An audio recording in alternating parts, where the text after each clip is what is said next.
नमस्कार दोस्तों, मिशन आयस फाउंडेशन अमरावती तथा डॉक्टर पंजाबराव देशमुख अकादमी अमरावती में आप सभी का स्वागत है। मिशन आयस अमरावती पिछले 21 सालों से बच्चों को यूपीएससी, एमपीएससी तथा अलग अलग प्रतियोगिता परीक्षाओं के बारे में मार्गदर्शन कर रही है और इसी के तहत पिछले 21 सालों में भारतवर्ष से 350 से अधिक अधिकारी दोस्तों हमारे साथ जुड़े हुए हैं और इसी के तहत आज हमारे साथ संवाद करने के लिए हमारे अमरावती महाराष्ट्र से डॉक्टर चेतन शिरोडकर सर, जो अभी असिस्टेंट कमांडेंट इन सीआरपीएफ हैं, वो हमारे साथ जुड़े हैं। मैं उनका मिशन आईएएस अमरावती की तरफ से स्वागत करता हूं। धन्यवाद। सर का अगर जीवन परिचय हमने देखा तो एक संघर्षपूर्ण जीवन रहा है, जिसमें स्कूल की शिक्षा उन्होंने गुरुकुंज मोजरी से, जो राष्ट्रसंत तुकडोजी महाराज के चरणों से पवित्र जगह है, वहाँ से गुरुदेव मंदिर जो विद्या मंदिर है, वहाँ से उन्होंने स्कूल शिक्षा प्रदान की। उसके बाद उनके जीवन को एक नई दिशा देने का काम किया नवोदय विद्यालय अमरावती से, जहाँ से उन्होंने 6वीं क्लास से लेकर 12वीं क्लास तक के यानी माध्यमिक और उच्च माध्यमिक शिक्षा उन्होंने हासिल की। उसके बाद सर ने बैचलर ऑफ फिजियोथेरेपी कंप्लीट किया और एक दो साल के लिए उन्होंने एज अ फिजियोथेरेपिस्ट भी काम किया। उसके बाद सर ने एमए इन पब्लिक एडमिनिस्ट्रेशन में अपनी एक पोस्ट ग्रेजुएट डिग्री हासिल की और बाद में फिर सर ने इसी दौरान प्रतियोगिता परीक्षा की शुरुआत की और सर को सफलता मिली 2013 में, जहां उनको यूपीएससी के द्वारा जो सेंट्रल आर्म पुलिस फोर्सेस की परीक्षा होती है, उसमें 163वीं रैंक से वो उत्तीर्ण हुए और अभी फिलहाल सर सीआरपीएफ एकेडमी गुरुग्राम नई दिल्ली में एज अ प्रशिक्षक, एज अ ट्रेनर कार्यरत हैं। सो आज मिशन आईएएस के सभी विद्यार्थियों का और हम सब का एक सौभाग्य है कि सर हमारे बीच मौजूद है और उनके जीवन परिचय को हम जानने की कोशिश करेंगे।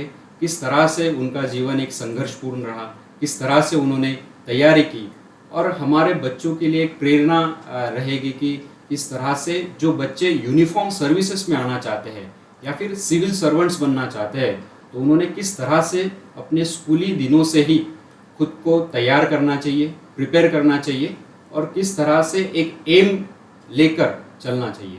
सो आज हमारे बीच जो गेस्ट मौजूद है, उनके साथ हम संवाद करेंगे और जानने की कोशिश करेंगे उनके पूरे जीवन को और उनके पूरे संघर्ष में इस जर्नी को। सर, मेरा पहला सवाल आपसे ये है कि आपको यूनिफॉर्म सर्विसेज की जो चाहत थी, एक आकर्षण जिसको हम कहते हैं, ये स्कूली जीवन से था या आपने फिर बाद में उसको एक आकर्षण के तौर पर या फिर एक चाहत के तौर पर या फिर एक डेस्टिनेशन के तौर पर लिया? जैसे कि आपने मेरा परिचय दिया, उसमें जवाहर नवोदय विद्यालय से मेरी स्कूलिंग हुई है। तो वहाँ पर एनसीसी, हम लोग एनसीसी का, I was a cadet of national cadet course 8 Maratha Maharashtra battalion. तो उस एनसीसी के वक्त जब हम फर्स्ट टाइम मेरे लाइफ, जब मैंने खाकी यूनिफॉर्म को जब फर्स्ट टाइम पहना, जो एनसीसी में जो एक डिसिप्लिन लाइफ थी, उसके बारे में तो पहले से ही हम एक इंक्लाइनेशन, अट्रैक्शन था, but I was not aware कि आफ्टर वही खाकी वर्दी मेरी जीवन में मेरा प्रोफेशन हो जाएगी, ये तब मुझे नहीं पता था। लेकिन एनसीसी के वक्त मुझे था कि एक यूनिफॉर्म सर्विस क्या होते हैं, हमें थोड़ा एक था। और हम हमेशा पैट्रियोटिक मूवीज़ देखते हैं, देशभक्ति, देश प्रेम की मूवीज़ देखते हैं, तो उसमें लगता है कि देश के लिए कुछ हमें करना चाहिए। तो यूनिफॉर्म सर्विस एक अच्छा ऑप्शन मेरे दिमाग में था। लेकिन जब मेरा ग्रेजुएशन हुआ and when I started preparing for civil services, that time I was aware कि एक सेंट्रल आर्म पुलिस फोर्स एक ऐसी सर्विस है, एक असिस्टेंट कमांडेंट होकर आप देश की सेवा कर सकते हो, देश की रक्षा के लिए आप देश के बिल्कुल दुर्गम कठिन भागों में आप तैनात रह सकते हो। तो यूनिफॉर्म सर्विसेज का जो इंक्लाइनेशन है, जब when I started preparing for civil services, तब मेरा ये हुआ है कि हमें आईपीएस बनना चाहिए, या फिर जैसे मेरे गाँव के कुछ बच्चे थे, कुछ आर्मी में हैं, सिक्योरिटी फोर्सेस में है। तो उसके बाद जो एक यूनिफॉर्म सर्विस एक अल्टीमेटली बहुत एक प्राउड फील होता है, एक प्रिविलेज है, एक देश के लिए आप सेवा करते हो। तो यूनिफॉर्म की जो गरिमा है मैं खुद को फख्र महसूस करता हूँ कि मुझे वो एक अच्छा मौका मिला है, और जहाँ से मैं बिलोंग करता हूँ, गुरुकुंज आश्रम मोजरी, राष्ट्रसंत तुकडोजी महाराज के करकमलों से जो पावन भूमि है, उस भूमि से मैं बिलोंग करता हूँ। और उन्होंने जो देशभक्ति देश प्रेम दिया है वही मेरे जहन में है, और उसी के मतलब नाते मैं आज यूनिफॉर्म सर्विस में हूँ। और मुझे लगता है कि आज जो जितने भी स्टूडेंट्स, जितने भी civil service aspirants, UPSC MPSC करने वाले, जितने भी हमारे कॉम्पिटिटिव एग्जाम्स की तैयारी करने वाले जो स्टूडेंट्स मुझे सुन रहे हैं, यूनिफॉर्म सर्विस के लिए मैं हमेशा उनको चाहूँगा वो उनको मैं प्रेरित करूँ। धन्यवाद प्रशांत। सर, मेरा अगला सवाल ये है कि जैसे आपने ग्रेजुएशन अपना फिजियोथेरेपी में किया, यस, उसके बाद फिर आपने एमए इन पब्लिक एडमिनिस्ट्रेशन, जिसे हम लोग प्रशासन कहते हैं, तो ये आपने किस तरह से चुना? आपने किस तरह से आपको Yes. लगा कि मुझे अभी लोक प्रशासन एक सही राह है जिसमें मैं पोस्ट ग्रेजुएशन अपना कंप्लीट कर सकता हूँ? अच्छा, एक तो था कि एक फिजियोथेरेपिस्ट तो एक डॉक्टर तो बन गया था, लेकिन जब हमने सिविल सर्विसेज की तैयारी की तो उस वक्त आई still remember when I started preparing for UPSC 2011, तब 2 ऑप्शनल्स थे। तो मुझे 2 ऑप्शनल सिलेक्ट करना था। तो फर्स्ट ऑप्शनल अल्टीमेटली मैंने डिसाइड किया, मैंने चूज़ किया वो है पब्लिक एडमिनिस्ट्रेशन। और मेरे साथ में जितने भी हमारे जो सीरियस जो मेरे फ्रेंड्स थे, हमारा ग्रुप था एक, जो सिविल सर्विस की तैयारी कर रहे थे, तो इग्नू के लिए, Indira Gandhi national open university के लिए हम लोगों ने सारों ने master in MA in public administration हमने उसमें एडमिशन ली। ऑप्शनल की भी तैयारी हो रही थी, साथ में हमारा मास्टर्स डिग्री भी हो रही थी। सेकंड मेरा ऑप्शनल था Marathi literature. Now I am for you kind information, जो आपने नहीं बताया, अभी मैं PG diploma in police administration and internal security अभी मैं परस्यू कर रहा हूँ, जहाँ पर मेरी अभी पोस्टिंग है सीआरपीएफ एकेडमी। वहाँ पर एक 2 साल का PG diploma in police administration internal security, just उसका एक फर्स्ट सेशन कंप्लीट हुआ है। So being a good leader, being officer, being an assistant commandant, जितनी भी हमारे एडमिनिस्ट्रेटिव स्किल्स है वो मुझे वहाँ सीखने को मिली। और एक अच्छा लगता है कि हमें सीखना चाहिए, आदमी हमेशा सीखता रहता है। हाँ, yes, it's a life long process. तो अभी और बहुत कुछ सीखना है। तो just I completed public administration, अभी पीजी डिप्लोमा चल रहा है, तो long way to go. Prashant sir, अगला सवाल मेरा ये है कि सिविल सर्विस ऐसे क्यों? आपने उसको कैसे एक अपना टारगेट बनाया और किस तरह से उसके प्रिपरेशन को एक अपना जर्नी के तौर पर स्टार्ट किया? सिविल सर्विसेज एक बहुत अच्छा एक ऑप्शन है, बिकॉज हम जैसे coming from very lower middle class family, rural background से मैं बिलोंग करता हूँ, बट एक टर्निंग पॉइंट था मेरे लाइफ में कि I got an admission in Jawahar Navodaya Vidyalaya Amravati, जो एक रेसिडेंशियल स्कूल है, सीबीएसई स्कूल है, और without any cost free education वहाँ पर मिलता है।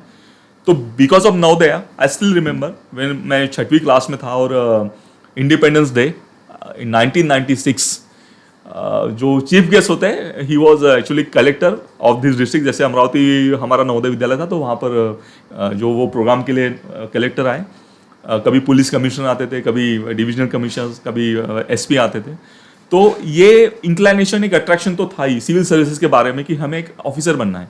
लेकिन when I completed my graduation, मैं एक फिजियोथेरेपिस्ट बन गया था। एक अच्छा मैं अपनी सेवा कर सकता था, मेरी फिजियोथेरेपी प्रैक्टिस में कर सकता था, चाहे अमरावती हो या और कई एनी मेट्रो सिटीज़ में मल्टी स्पेशलिटी हॉस्पिटल में। बट मुझे लगा कि जीवन में हमें कुछ और अच्छा करना चाहिए। एक फिजियोथेरेपिस्ट तो मैं हूँ, लेकिन उसके बाद आपको समाज के लिए आपका क्या उत्तरदायित्व है, आपकी क्या जिम्मेदारी है। और मुझे लगता है कि सिविल सर्विसेज, ये जो कॉम्पिटिटिव एग्जाम्स है, यूपीएससी एमपीएससी, एक आपको ये मौका देती है समाज के लिए कुछ करने का, क्योंकि आप एक अधिकारी, एक जिम्मेदार पद पर आप होते हो। जैसे आज मैं असिस्टेंट कमांडेंट हूँ, तो मुझे लगता है कि अगर हमें समाज के लिए कुछ करना है, हमें और ब्रॉड लेवल पर कुछ करना है, तो मुझे लगता है कि एक सिविल सर्विस एक बहुत अच्छा एक ऑप्शन है। जितने भी स्टूडेंट्स, वो किसी भी फील्ड, किसी भी फ्रैटर्निटी में है, किसी भी फील्ड में आप ग्रेजुएशन पोस्ट ग्रेजुएशन कर रहे हो, बट एक यूपीएससी एमपीएससी और एक अच्छा ऑप्शन है। और मुझे लगता है कि जो मैंने सपना देखा था कि मुझे हमेशा कुछ अलग जीवन में करना है। एक डॉक्टर्स तो बहुत सारे, जैसे आप अमरावती अगर नेटिव प्लेस की में बात करें, तो इतने सारे डॉक्टर्स, इंजीनियर्स, लॉयर्स हर क्षेत्र में हो, लेकिन बहुत कम ऐसे लोग हैं जिन्होंने यूपीएससी एमपीएससी के थ्रू अपनी मतलब पोजीशन ली है।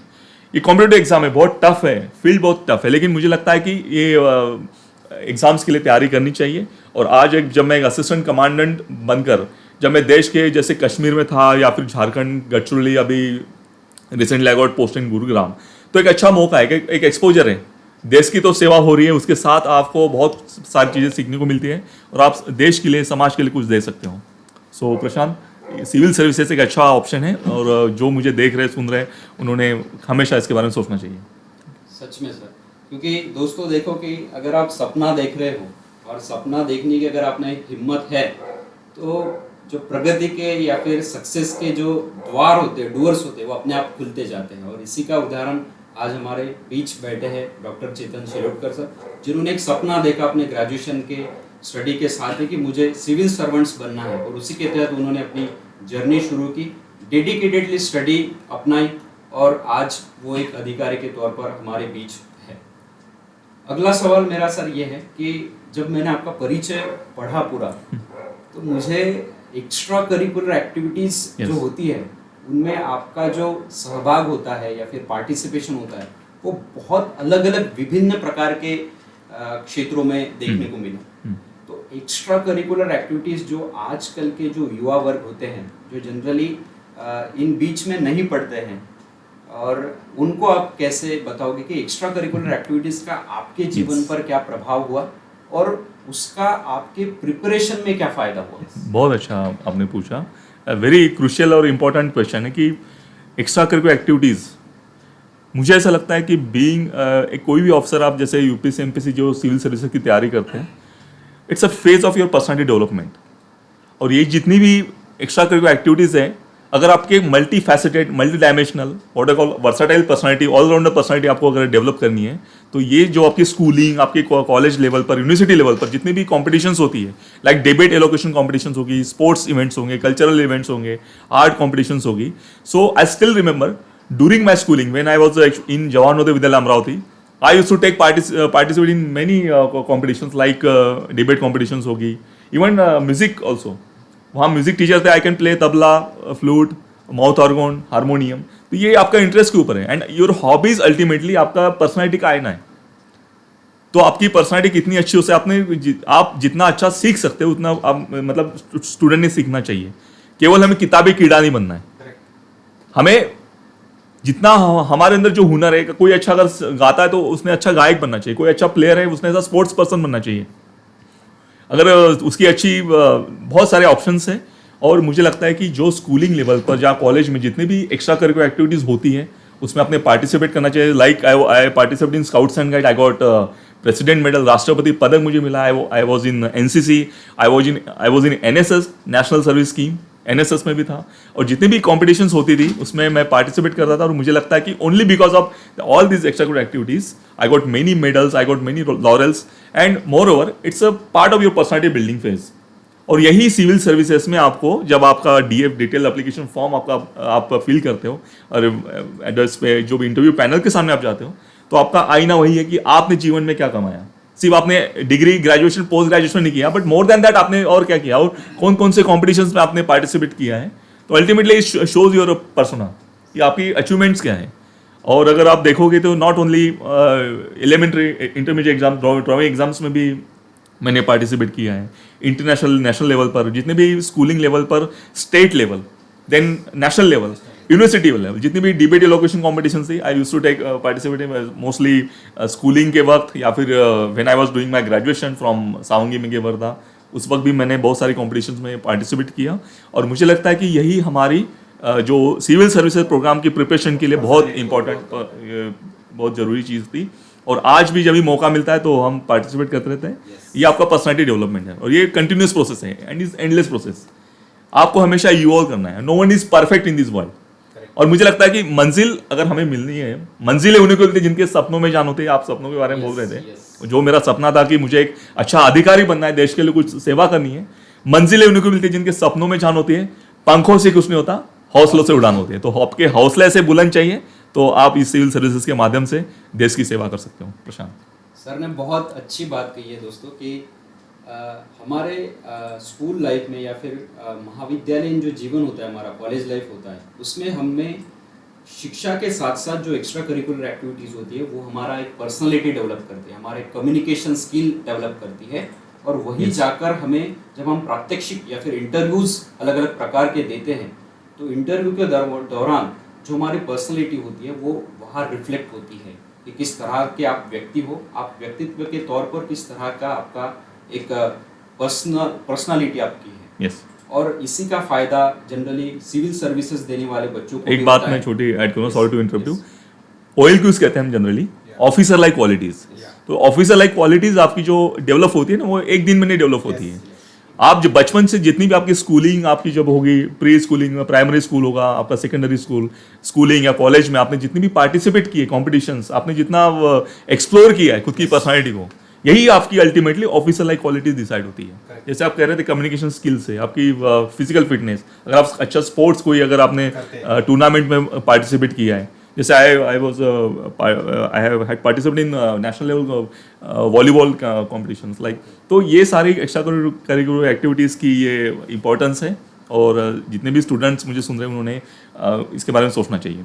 और शायद दोस्तों इसीलिए कहा जाता है कि एक ऑफिसर कैसा होना चाहिए। एक ऑफिसर ऐसा होना चाहिए जो फिजिकली फिट है, Yes. मेंटली अलर्ट है Very और good. स्पिरिचुअली हाई है। वेरी यानी Very उसमें true. सारी चीजें इन्वॉल्व है। और इन्हीं ऐसे ही ऑफिसर्स की आज हमारे देश को जरूरत है दोस्तों। सो अगले सवाल में सर को ऐसा पूछना चाहूँगा कि यूपीएससी सीएपीएफ जो सर ने एक वे चुना, जो यूपीएससी के तहत ही लेने वाली एक एग्ज़ाम है, जिसको हम सेंट्रल आर्म पुलिस फोर्सेस कहते हैं, तो इस परीक्षा का प्रिपरेशन करते समय आपका एक वे ऑफ स्टडी क्या था? किस तरह से आपने प्रिपरेशन को एक शेड्यूल के तौर उसको कंटिन्यू किया और किस तरह से एक डेडिकेशन के साथ अपनी प्रिपरेशन को जारी रखा? सबसे पहले मैं यही बताना चाहूँगा कि ये जो सिविल सर्विसेज एग्ज़ाम्स है, एमपीएससी, यूपीएससी या और बहुत सारे कॉम्पिटेटिव एग्ज़ाम्स हैं, बहुत कट थ्रोट कॉम्पिटिशन है। ठीक है, कॉम्पिटिशन इज़ वेरी हाई। और स्पेशली आफ्टर कोविड-19 2 साल इतना मतलब रिसेशन हुआ, इतना ज़्यादा अनएम्प्लॉयमेंट बढ़ी है। स्पेशली अगर आज आप देखोगे तो जितनी भी कॉम्पिटेटिव एग्जाम्स के लिए तैयारी कर रहे हैं, अच्छी they are having good financial setup, specially उनको प्राइवेट सेक्टर में अच्छा जॉब है, but still they are actually preparing for civil services. तो सिविल सर्विसेज से बहुत ही डिफिकल्ट है, लेकिन आप अगर आपके अंदर वो गट्स है तैयारी करने की, आपको आपके अंदर क्षमता है, तो डेफिनेटली करना चाहिए। और मैंने जिस एग्ज़ाम की तैयारी की, the exam which I cracked and I became assistant commandant, UPSC central arm police force. The way actually हर साल यूपीएससी ये एग्ज़ाम लेती है, सेंट्रल आर्म पुलिस फोर्स, और assistant commandant is a class 1 cadet post. और जितनी भी हमारी सेंट्रल आर्म पुलिस फोर्सेस हैं, like CISF central industrial security force, BSF border security force, where I am working, CRPF central reserve police force, SSB सशस्त्र सीमा बल, and last is ITBP Indo Tibetan border police. तो ये पांचों forces के लिए assistant commandant के लिए UPSC हर साल एक सेपरेट एग्जाम लेती है, यूपीएससी CAPF। उसके लिए एज लिमिट है 25, 28, 30, और जो एग्जाम पैटर्न इज सेम। तो जैसे प्रशांत जी ने अभी मुझे पूछा था कि योर वे ऑफ स्टडी क्या था, तो मैं यही कहना चाहूँगा कि आपका टारगेट यूपीएससी CAPF नहीं होना चाहिए। आपका टारगेट जो है अल्टीमेटली यूपीएससी होनी चाहिए, यूपीएससी। यानी आपकी जो जितनी भी कॉम्प्रिहेंसिव स्टडी है, लाइक GS आपका स्ट्रांग हो, history, polity, geography, economics, international affairs, GK, current affairs, environment, ecology, biodiversity, and more over आपका ऑप्शनल। एक कॉम्प्रिहेंसिव स्टडी आप करें, क्योंकि आपको सारे एग्जाम्स देनी है। CAPF का अच्छा ऑप्शन आपके पास है, because I became assistant commandant even though I was preparing for civil services, क्योंकि हमेशा हमें क्या है, एम हाई, हमेशा हमें ऊंचा सोचना चाहिए। और कहते हैं कि कोशिश करने वालों की कभी हार नहीं होती, हमेशा हमें कोशिश करते रहनी चाहिए। तो यूपीएससी CAPF एक अच्छा ऑप्शन है। उसके लिए थोड़ा एज लिमिट है, और मैं थोड़ा एग्जाम के बारे में बता दूंगा कि what are the actually criterias. First is age limit, second is आपको यहाँ पे फिजिकल इफिशिएंसी टेस्ट आपको क्वालिफाई करनी, 100 meter running, 800 meter running, long jump, short put, these are physical parameters, you have to crack, you have to qualify that. Just qualifying है। After qualifying medical examination होते हैं, वो भी बहुत tough आपकी medical examination होगी। उसके बाद फिर आपको इंटरव्यू के लिए दिल्ली धौलपुर ऑफिस, जिसका हमने फोटो देखा था, आई still remember one of the best day of my life, UPSC interview. तो यूपीएससी CAPF के लिए जैसे एक फर्स्ट है आपको रिटर्न एग्जाम, जैसे आप क्वालिफाई हो गए उसके बाद आपको फिजिकल टेस्ट होगी, उसका medical, and then you will go for interview. और फाइनल जो आपका मेरिट बनेगा, on the basis of that you will get which force actually opted, like preferences है उसमें पांचों फोर्सेस के। और एक बहुत अच्छा एक जॉब करियर है, मतलब आप देश के लिए मेरे बहुत सारे फ्रेंड्स CSF में वर्क कर रहे हैं, BSF में, ITBP में, SSB में है। तो like I completed more than 8 years of service in this esteemed force, Central Reserve Police Force. It's the biggest paramilitary force in the world. More around 250 battalions. I was posting in Kashmir, Anantnag, Baramulla, Kupwara. Then I have my first posting was in Jharkhand, one of the most highly sensitive Naxal affected area. Then I was posting in Gadchiroli. Even in the span of 8 years, I have done many courses also, junior leadership course, internal security course, and moreover, मुझे एक बहुत अच्छी opportunity मिली कि I completed 1 6 month attachment with Indian army. CAPF से कुछ officers को Indian army में काम करने का मौका मिला है. So I was associated with 8 Maratha light infantry in the capacity of captain, working around 13,000 feet, very bone freezing temperature. और वहाँ मुझे 2 मेडल्स मिले, एक special service medal and 1 is high altitude medal. तो एक बहुत अच्छा वो एक्सपोजर था, एक अच्छा मुझे सीखने का मौका था. प्रशांत, देखिए दोस्तों, सर ने जैसा कहा आपको कि हमारा एम हाई होना चाहिए. हमने सिविल सर्विसेज की जो सबसे बड़ी परीक्षा होती है, अगर हमने उसका टारगेट किया तो अपने आप CAPF की भी तैयारी हमारी साथ में हो सकती है. सिर्फ हमें फिजिकली फिटनेस की जो टेस्ट होती है वो पास करनी पड़ती है. और जिन लोगों को या फिर जिन बच्चों को लगता है कि हमें यूनिफॉर्म सर्विसेज में आना है, उनके लिए अदर यूनिफॉर्म सर्विसेज के तरह ही CAPF एक अच्छा ऑप्शन है, जिनके तहत उनको भारत सरकार के या फिर सेंट्रल गवर्नमेंट के अंतर्गत जितने भी पैरामिलिट्री फोर्सेस आती है उनमें काम करने का मौका मिलता है. और सर ने जैसा अपने जवाब में कहा कि विभिन्न क्षेत्रों में आपको काम करने का मौका मिलता है. डाइवर्सिटी इन योर जॉब जो होता है, जो बच्चों को लगता है कि हमें अलग अलग क्षेत्रों में काम करना चाहिए. और जैसे हम देखते हैं कि UPSC सिविल सर्विसेज में भी जो बच्चे आ रहे हैं अभी, बहुत सारे ऐसे बच्चे हैं जो बहुत बड़े बड़े इंस्टीट्यूशन से आ रहे हैं, IIT से आ रहे हैं, IMM से आ रहे हैं. उनको जॉब मिल रहे हैं उनके तहत, लेकिन उनमें एक सेटिस्फैक्शन नहीं है. और जो सेटिस्फैक्शन जो उनको नहीं मिल रहा है, उसी के तहत वो सिविल सर्विस में आना चाहते हैं कि जहाँ पे डाइवर्सिटी ऑफ जॉब्स अवेलेबल, आपको अलग अलग लेवल पर काम करने का मौका मिलता है, अलग अलग लेवल पर अलग अलग अधिकारियों के संगत में आपको रहने का मौका मिलता है, और उनसे सीखते हुए देश के लिए कुछ देने की एक जो चाहत है वो आपकी बन जाती है.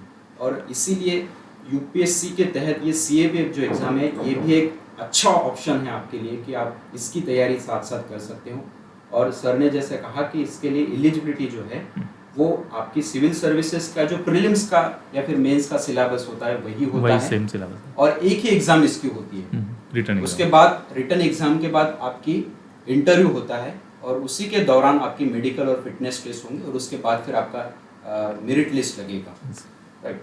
सो अगला सवाल मेरा सर ये है कि बहुत सारे बच्चे ऐसे ही आप अधिकारियों से प्रेरणा लेकर सिविल सर्विसेज की और प्रतियोगिता परीक्षा की तैयारी कर रहे हैं, और सभी लोग अपने अपने प्लानिंग के साथ, स्ट्रैटेजी के साथ इस परीक्षा को तैयारी के साथ पूर्ण तरीके से देने की कोशिश कर रहे हैं. लेकिन बहुत सारे ऐसे बच्चे होते हैं जिनको सफलता नहीं मिल पाती, या फिर 1-2 अटेम्प्ट में वो फेल हो जाते हैं, लेकिन वो तैयारी कर रहे हैं. तो ऐसे बच्चों के लिए आप प्लान बी के तौर पर या फिर एक बैकअप प्लान के तौर पर क्या कहेंगे? उनके पास क्या बैकअप प्लान होना चाहिए, और वो उनको किस तरह से मेंटली सपोर्ट भी करेगा ड्यूरिंग देयर प्रिपरेशन? बहुत ही इंपॉर्टेंट सवाल है. जितने भी हमारे स्टूडेंट्स सिविल सर्विसेज की तैयारी करते हैं, क्योंकि मैंने खुद देखा है, after completing giving your one of the most crucial years of your life, 3-4 साल आप सिविल सर्विसेज के लिए देते हो और आपके हाथ में अगर कुछ नहीं है, तो plan B is very important. और जैसे आपने कहा कि आपने पब्लिक एडमिनिस्ट्रेशन MA किया, तो ये भी प्लान बी का हिस्सा था. क्यों? क्योंकि जैसे जिनका भी ग्रेजुएशन, आप जो एजुकेशनल आपका बैकग्राउंड है, आप जैसे ग्रेजुएशन है उसके बाद पोस्ट ग्रेजुएशन कीजिए, आप उसके बाद LLB LLM कर सकते हैं. तो डिपेंड कि आपकी एजुकेशनल बैकग्राउंड क्या है. और सिविल सर्विसेज में plan B is very important because it's one of the most uncertain field. इतनी कट थ्रोट कॉम्पिटिशन है कि आप 3-4 साल देने के बाद भी, मेरे बहुत सारे फ्रेंड्स हैं प्रश्न कि जिन्होंने UPSC इंटरव्यू दिया है फिर भी उनका सिलेक्शन नहीं हुआ है. तो ये इस एग्ज़ाम की है कि आप अपने जीवन का सबसे अमूल्य जो समय आपका दे रहे हो, टाइम आप इसमें इन्वेस्ट कर रहे हो, आपकी इतनी मेहनत आप इसमें दे रहे हो, और सबसे इंपॉर्टेंट आपके जो माता पिता आपको इतनी मेहनत की कमाई से आपको पढ़ा रहे हैं, शिक्षा दे रहे हैं, और सिविल सर्विसेज के लिए आपको सपोर्ट कर रहे हैं. तो मुझे लगता है कि प्लान बी इसलिए इंपॉर्टेंट है क्योंकि किसी भी सर्टेन हो सकता है एग्जाम के दिन ही आपको कुछ इमरजेंसी आ जाए, मेडिकल इमरजेंसी हो, आपके बीमार हो गए, हो सकता है कि जैसे अभी कोविड-19 की वजह से बहुत सारे मतलब काफ़ी लॉस हुआ है। तो ऐसा कुछ भी नेचुरल कैलेमिटी हो सकती है, आपकी पर्सनल कोई रीज़न हो सकता है। इसके लिए प्लान भी इसलिए ज़रूरी है कि आपका जॉब सिक्योरिटी होनी चाहिए, बिकॉज अल्टीमेटली इस question about your bread and butter. Yes अगर आप खुद के पैरों पर खड़े नहीं हो सकते तो फिर क्या आप करोगे। इसीलिए जैसे आई वॉज डॉक्टर, मैं एक फिजियोथेरेपिस्ट था, अगर सिविल सर्विसेज नहीं हो पाती क्वालिफाई मुझसे तो मैं एक फिजियोथेरेपिस्ट बनकर अपना प्रैक्टिस कर सकता था। सेम जितने भी स्पेशली आर्ट्स बैकग्राउंड के जितने भी हमारे फ्रेंड्स थे, वो लोग क्या करते थे, जिन्होंने बीए किया, एमए किया, उसके बाद उन्होंने नेट की तैयारी की थी, नेट एंड सेट की। तो बहुत सारे मेरे फ्रेंड जिन्होंने नेट क्वालिफाई किया, उनका यूपीएससी सिलेक्शन नहीं हुआ है, but they are now working in one of the reputed colleges. वो असिस्टेंट प्रोफेसर के मतलब पद पर कार्यरत हैं। तो ये इंपॉर्टेंस है प्लान बी का। आप सिविल सर्विस की तैयारी करते रहिए और आपका जो एकेडमिक्स एक्सलेंस है, आपका जो एग्जाम है, वो आप स्ट्रॉन्ग करते रहिए। साथ में जितनी भी हमारी बाकी एग्जाम्स होती है उसके लिए भी आप प्रिपेयर करते रहिए, और एक पैरेलल आपका प्लान भी स्ट्रांग होते रहेगा, और आपका यूपीएससी का जो प्रिपरेशन है वो भी आप उसके साथ कर सकते हैं। बहुत अच्छी बात कही सर ने, और बहुत महत्वपूर्ण बात की है कि हम बच्चों को ये भी बताते हैं कि अगर आप अभी 11वीं 12वीं में हो या फिर अपना करियर चुनने के राह पर हो, तो ऐसा करियर चुनो जो एक प्रोफेशनल डिग्री आपको दे, ताकि जब आप सिविल सर्विसेज की प्रिपरेशन करते हो, आपको हो सकता है सफलता ना मिले, तो प्रोफेशन जो आपका है या फिर प्रोफेशनल जो आपका ग्रेजुएशन या फिर अपने बैकग्राउंड है, उसको भी आप कंटिन्यू करके एक जॉब के तौर पर एक स्टडी के साथ साथ आप उसको भी उसमें भी कार्य कर सकते हैं, राइट। और देखो दोस्तों कि सफलता अगर आपको पानी है तो कुछ ना कुछ ठोकरें तो खानी ही पड़ेंगी, और ऐसा भी कहा जाता है कि कभी ना कभी तो हासिल कर ही लेंगे हम मंजिल, ठोकरें जहर थोड़ी ना है जो खा के मर जाएंगे, है ना। बहुत सही, तो क्या बात है। ऐसा है कि आपको अगर सफलता चाहिए तो आपको ठोकरें खानी ही पड़ेंगी, और हर जीवन के हर सफलता का राज यही है कि हर व्यक्ति जो वहाँ पे पहुँचा है वो ठोकरें खाकर ही पहुँचा हुआ है, संघर्षपूर्ण जीवन करके ही वहाँ पे पहुँचा हुआ है। अगला सवाल सर मेरा ये है कि जैसे आप अभी यूनिफॉर्म सर्विसेज में हो, तो बहुत सी चीज़ें होती है जो हमें हमारी सर्विस देती है, तो आपके जीवन में इस यूनिफॉर्म सर्विस के किस तरह के पॉजिटिव चेंजेस आए आपके पर्सनल लाइफ पर भी, और एक ओवरऑल लाइफ पर, एक पर्सनालिटी पर आपके किस तरह के पॉजिटिव चेंजेस आए इस यूनिफॉर्म सर्विसेज के तहत? मुझे अभी भी याद है कि 2014 when I got selected for this post assistant commandant, and I started my training module CRPF academy, जहाँ पर मेरी अभी हाल ही पोस्टिंग हुई है। I am as a faculty there. Before 8 years I join this academy, और एक सिविलियन से एक यूनिफॉर्म पर्सनल होने के लिए कितना, एक 52 वीक्स का बहुत ही difficult, one of the most rigorous और स्ट्रेनस वो ट्रेनिंग था। 52 weeks. It's not about physically fit होना है, मेंटली भी टफ हमें होना था, and because I need to command, I have to command 135 man. मैं एक assistant commandant, I should lead from the front. तो मुझे अगर मेरे जवानों को लीड करना है तो मेरे अंदर वो काबिलियत होनी चाहिए, that leadership quality should I bear, एक decision making, communication skills develop होनी है। Just sorry to interrupt from this question, Prashant ने पूछा था पहले कि जो आज के युवा हैं, यूथ हैं, थोड़ा इतनी उनको अच्छी जॉब प्राइवेट सेक्टर में होने के बावजूद why they are actually aspiring for civil services. तो इसमें मैंने खुद फील किया, एक्सपीरियंस किया कि आज का युवा है, यूथ है, वो सेल्फ सेंटर्ड है कि मुझे एक अच्छा जॉब मिल जाए, मेरी जॉब सिक्योरिटी हो जाए, मेरा घर, मेरी गाड़ी, मेरा जो सेल्फ की तरफ होता है। बट सिविल सर्विसेज में आपको social service for the sake of society आप क्या कर सकते हो, आप क्या दे सकते हो, ये आपको एक अच्छा ऑप्शन मिलता है, और एक सेटिस्फैक्शन होता है। सबसे इंपॉर्टेंट सेटिस्फैक्शन की आज अगर मुझे लगता है कि मेरे जीवन के अगर 8 साल मैंने देश की इतनी कठिन भाग में मैंने कार्यरत था, मैं तैनात था, तो मेरा जीवन बिल्कुल प्राउड फील होता है। ये जो एक सेंस ऑफ प्राइड है वो इस सर्विसेज में आपको मिलेगा, एक सेटिस्फैक्शन इस सर्विसेज में आपको मिलेगा। और जैसे भी प्रशांत जी ने क्वेश्चन पूछा कि ऑफिसर लाइक क्वालिटीज क्या इंप्रूवमेंट हुई है, आई still remember when I was going through that training phase, around 52 weeks का वो ट्रेनिंग था। सबसे पहले तो आपके पूरे जीरो कट बाल आपके हुए, और आई अराउंड 90 kg मेरा वेट था। ट्रेनिंग में अराउंड 14-15 kg वेट लॉस हुआ, कम हुआ है। ये बिकॉज ऑफ वो जो हमारे उस्ताद थे, उन्होंने हमें फिजिकली ट्रेनिंग किया, इनिशियली हम 3-4 किलोमीटर भी नहीं दौड़ पाते थे और लास्ट में 20 किलोमीटर का लॉन्ग रन हो, चाहे बीपीटी हो, weapon training, firing, each and every event. इस सर्विसेज के लिए अगर एक अच्छा ऑफिसर होने के लिए आपको ट्रेनिंग इज वेरी इंपॉर्टेंट। वही आपका ये एक बिल्डिंग फेज है। इस इफ यू आर, आपको मैन मैनेजमेंट बहुत इंपॉर्टेंट है, क्योंकि आपको बहुत सारे टाइप के आपके जवान, उनको हैंडल करना है, उनकी इमोशंस को आपको अंडरस्टैंड करना है, आपको उनसे काम भी करवाना है। बिकॉज फोर्स में ना, मैंने खुद एक्सपीरियंस किया है मेरी 8 साल की सर्विस में, कि भावनाओं से ज़्यादा कर्तव्य इंपॉर्टेंट है और उसको डील करना इज वेरी इंपॉर्टेंट। आपकी डिसीजन मेकिंग पावर उसमें चेक होती है कि आपको कैसे क्या डिसीजन लेना है। बहुत सिचुएशन आपकी चेंज होगी। जैसे आपने कहा कि job diversity, I was posting Kashmir valley, वहां पर कुछ अलग सिचुएशंस थी। झारखंड में जब हम नक्सल अफेक्ट एरिया में काम कर रहे थे, वहां पर कुछ अलग सिचुएशंस थी। When I posted in Gadchiroli, वहां पर भी कुछ अलग की सिचुएशन थी। तो ऐसी सिचुएशन में आपकी temperament building, decision making power आपकी चेक होगी। Second, leadership qualities, that you are assistant commander, you should lead from the front. आपको सबसे आगे चलना है और आपको अपने जवानों का रोल मॉडल बनकर रहना है।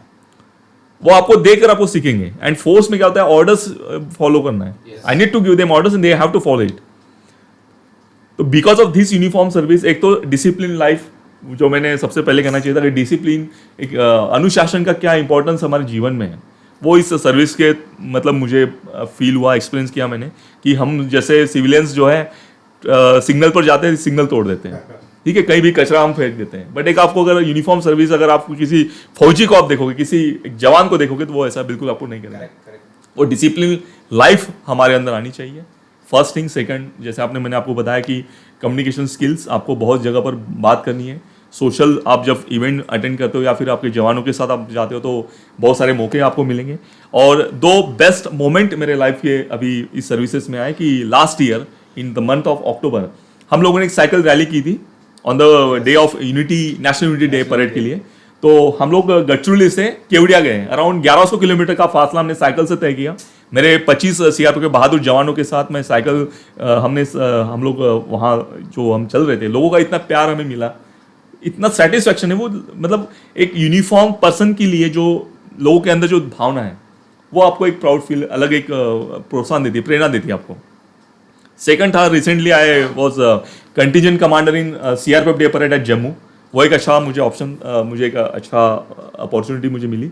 तो ये सारी बातें हैं प्रशांत, बहुत कुछ कहने के लायक है कि आपका जीवन ही बदल जाता है। बिकॉज एक मोनोटोनस, एक रिजिड, रूल बाउंड आपकी लाइफ है, लेकिन यहाँ आपको एक्सप्लोर करने के लिए बहुत बहुत ज़्यादा है। बिकॉज जॉब डाइवर्सिटी इतनी की सिचुएशन आपकी चेंज होगी। I was posted in 3 months before, I was in Gadchiroli, now I am posted in CRPF academy, training young talent, young blood of CRPF. वहाँ पर हम उनको नर्चर कर रहे हैं, अच्छा ट्रेनिंग दे रहे हैं। तो ये आपका जॉब का एक पार्ट है। तो नाउ बस मुझे यही लगता है कि जितने भी स्टूडेंट्स सिविल सर्विसेज के लिए तैयारी कर रहे हैं, यूनिफॉर्म सर्विस के लिए, तो this is the beauty of this service. बस मैं यही कहना चाहूँगा प्रशांत। Thank you. बहुत महत्वपूर्ण बात की है दोस्तों सर ने कि आपको तय करना है कि आपको एक मोनोटोनस जॉब चाहिए या फिर डाइवर्सिटी ऑफ जॉब चाहिए, कि आपको सिविल सर्वेंट्स बन के हर क्षेत्र के लोगों को या फिर वेलफेयर ऑफ द पीपल काम करना है, या फिर एक ही मोनोटोनस जॉब लेकर आपको आपके जीवन का जो सफ़र है वो तय करना है। आपको सोचना है कि आपको किस तरह से अपना राह चुनना है। और एक बात मैं कहना चाहूँगा सर, एक बहुत अच्छी कहावत है कि you become an officer if you became an officer. अगर आप ऑफिसर तब बनते हो कि जब आप में वो ऑफिसर बनने की जो क्षमता होती है, वो जो सारी क्वालिटीज़ होती है, वो पहले से ही आप बिल्डअप करना शुरू कर देते हो। और इसका फ़ायदा आपको आपके पूर्ण सर्विस के पहले जो आपकी पूरी तैयारी रहती है उसमें भी होता है, और आफ्टर द सर्विसेज भी वो क्वालिटीज़ आपको बहुत फ़ायदा पहुंचा देती है। सर मेरा अगला सवाल ये है कि जैसे बच्चों को लगता है कि परीक्षा पास करना बहुत बड़ा संघर्ष है,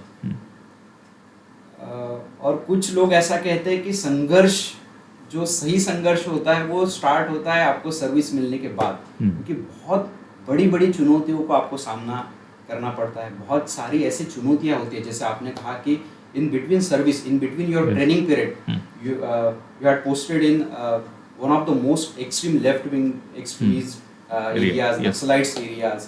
आपने आर्मी के साथ आपका कोलैबोरेशन हुआ, तो अलग अलग पैमाने पर, अलग अलग तौर पर आपने कार्य किया।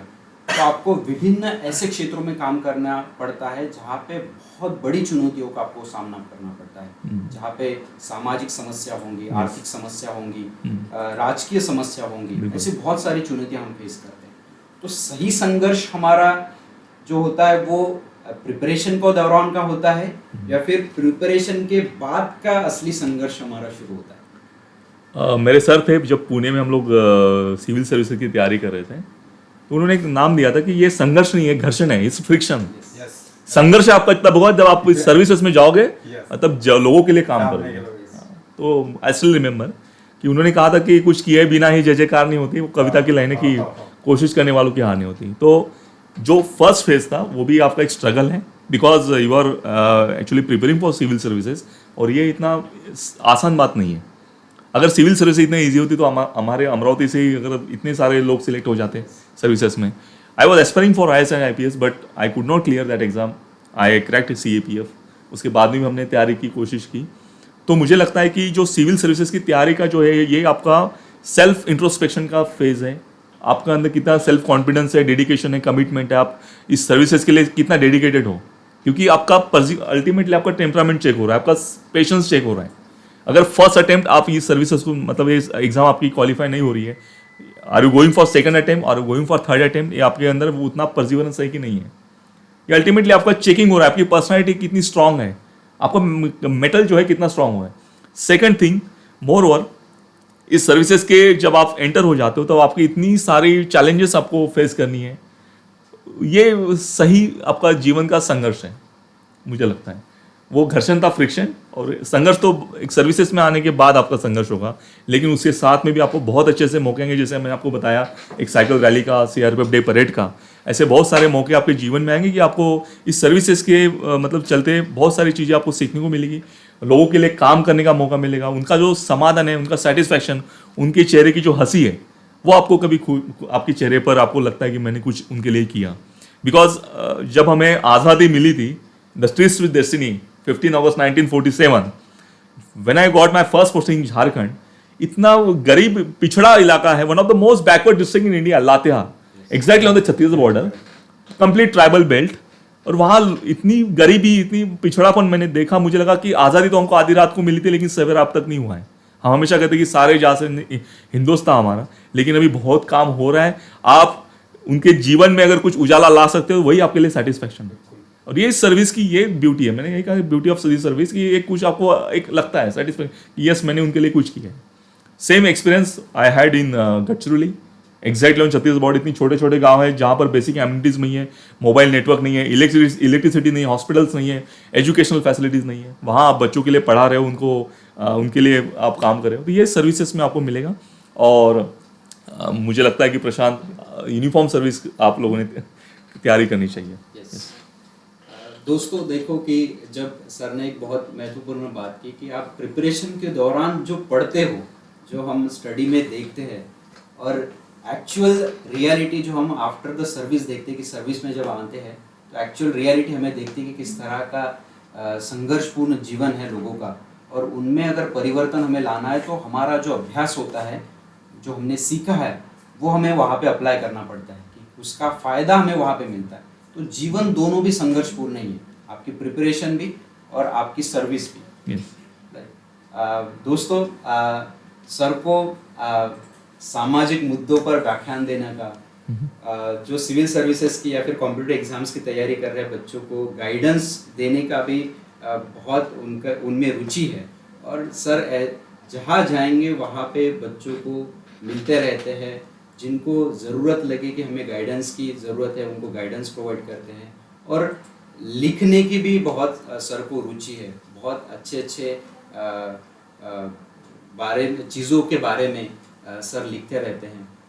और ये सारी चीज़ें जो वो हमारे जीवन में बहुत महत्वपूर्ण होती है, इसलिए हमारी पर्सनैलिटी एक वर्साटाइल होनी चाहिए कि सारी चीज़ों की हमें जानकारी होनी चाहिए, सारी चीज़ों में हमें रुचि होनी चाहिए, एक मोनोटोनस लाइफ ना होते हुए सारी चीज़ों का ज्ञान हमने सीखना चाहिए और हमेशा सीखते रहना चाहिए।